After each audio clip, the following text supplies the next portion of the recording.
This is the Church Answers Podcast. My name is Tom Rayner. I'm joined by Art Rayner. And Art Rayner is going to talk to us about a lot of things in 3 episodes. Art, I know you're in North Carolina. I recognize the room, your home office. Welcome to the Church Answers Podcast. Hey, thanks for having me. It's always fun to be able to join you. Well, I tell you what, yesterday we celebrated your middle son's birthday, and now we're celebrating you being on the podcast. It's everything, Rayner, and this is going to be good. Hey, before we begin, we want to thank our sponsor. So grateful to Belay. They are the productivity expert. They can provide your bookkeeper, your virtual bookkeeper, your virtual executive assistant, and on like that. They have been our one and only sponsor from the very beginning. We absolutely love the relationship we have. They're making a free gift for you, an ebook called The Power of Productivity. It's a simple way to get it. Text THOM at 55123. Let me make sure you understand that. Text THOM at 55123. Art, we got 3 topics I want to talk about with you over 3 podcasts. So for our listening and viewing audience, I just want you to know that Art will be on episodes 100, 101, and 102. For new podcasts, we've come pretty fast to be at 100. That seems pretty significant that I get episode 100. This is episode 100. Let's have cake. I had cake last night for Joshua's birthday, so I'm good. I get it. I want to talk about, first of all, let me just talk about Money in the Light of Eternity. This is your brand new book, Money in the Light of Eternity by Art Rayner.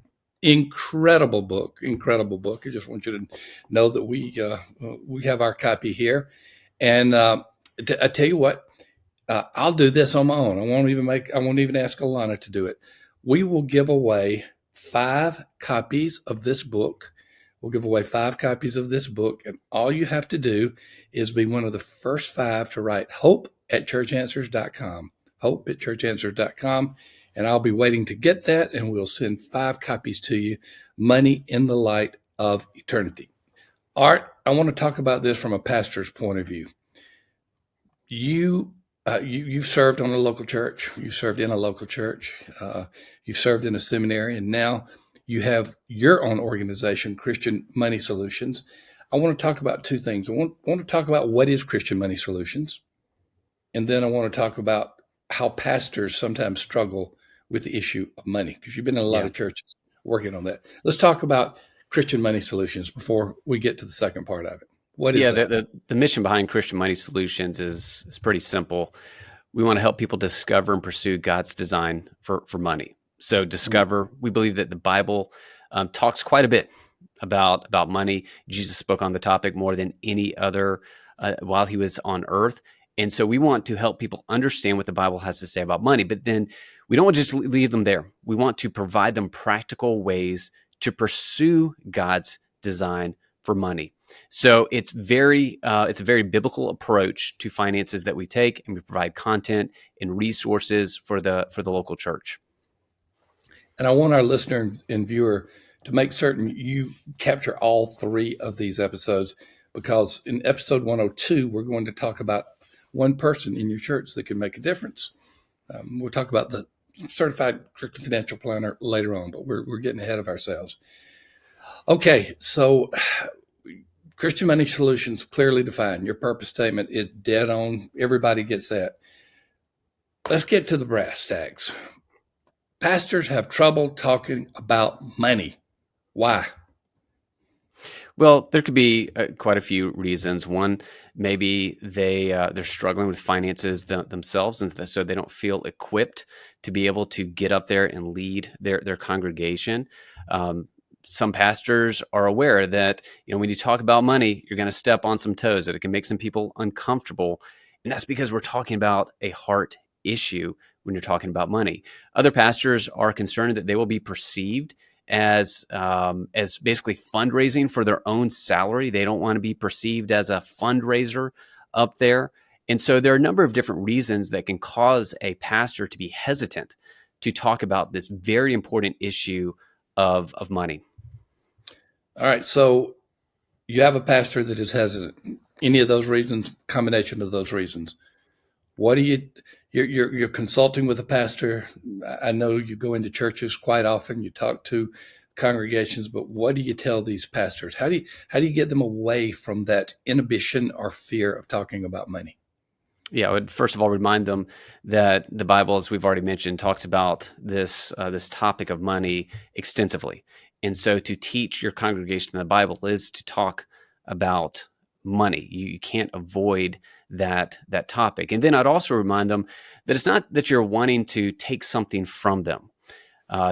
God does not talk about money and talk about generosity because he's trying to build a heavily money market account, right? That he needs more resources. That's not what he's trying to do. He's trying to give something to us. I compare it to a dad who invites his 6-year-old son to help mend a broken fence.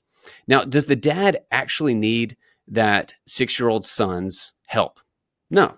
In a very real way, it makes the whole process a lot more complex. So why does he invite his son into the process, into the mission? Well, it's because he wants to build a relationship with his son. He wants his son to know him more deeply. He wants his son to understand more about him, and hopefully for his son to become more like him. It's not that he wants to take something from his son. He wants to give something to his son. It's about trust. It's about relationship. And so I remind pastors just that you're talking about money, not so you can take something from the congregation, but so that through God's word, you can give something to them. And then finally, if you're struggling with your finances, and let's be honest, we know that there's a lot of pastors out there who don't get paid very much. That's going to surprise a lot of the listeners out there. I know they're living paycheck to paycheck. They don't feel like they're equipped to be able to talk about this topic. I would encourage them to just take one step on their financial journey, even if it's just putting together a budget, or as we like to refer to it, as a blueprint for mission. That step alone can build a lot of confidence that can help a pastor get up there and teach about, once again, this incredibly important topic that's affecting all of us and everyone in your congregation, the topic of money. I gotta say though, maybe I'm an exception, but if I'm a dad and I have to mend a fence, I'm going to call one of you boys, even if you're 6 years old, because I'm so terrible manually. So I probably would have really wanted y'all's help back then. Well, there's a lot of truth to that. That I would probably rather have a 6-year-old mend my broken fence than invite you to help me mend the fence. We will just The say outcome's going to be better, I can guarantee you. the Rayner exception that is there. You have a brand new book out. I'm going to hold it up for Yeah. the audience once again. It's called Money in the Light of Eternity. I know you've covered some of the things already in the few minutes we've had, but just talk about the book for just a moment, if you would. It's in your show notes. So not only if you're not one of the 5 who win this, then you can order it. So Art, tell us about the book. Why you Yeah. put Once it again, the premise of that book is like Christian Money Solutions is pretty simple. Money is a tool. It's not a goal. God has entrusted us with his resources for his purpose, for his plan, for his mission. And so the book introduces that to the reader. It answers the question, why has God given us this resource called money to begin with? Because many of us are using it for something that God did not intend it to use for. Many of us are placing our hope in our finances, and we're finding ourselves discontent, find ourselves frustrated. And so this book points people toward the real reason why God gave us money. You know what? I can't wait I have to wait, but I can't wait till we get to these other episodes, because we're going to flesh this out a little bit in the Money Challenge. That's your first book, right? Well, technically, my first book was Raising Dad. You may Yeah, remember it that's right. because you co-authored it. And then Yes. after that, we had Simple Life. And then the third book is the first money book, is the Money Challenge.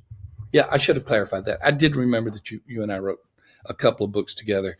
We're going to talk about, I want you to come back for episode 101, and we're going to be talking about the Money Challenge. And I may even give you some sneak previews of something Art didn't know that I'm going to say, but he probably has already figured it out now. But we'll come back.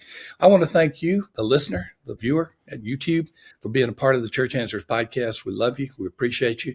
We love and appreciate Belay for being the great sponsor, and they have been from the very beginning. And like I've told you many times, ever since Church Answers existed, we've had someone from Belay on our team as well. Get their new download that is an ebook, The Power of Productivity, THOM at 55123. That's THOM at 55123. We've dropped in all 3 episodes together, so you can go right to episode number 101, Why Your Church Should Be Taught the Money Challenge. And in the meantime, grab a piece of cake, put some whipped cream on it, maybe some ice cream on the Whipped side. cream I like whipped cream. And on your cake? Yes, I do like whipped cream. And celebrate the 100th episode of the Church Answers podcast with Art Rayner. This is to 100 more. We'll see you in episode 101.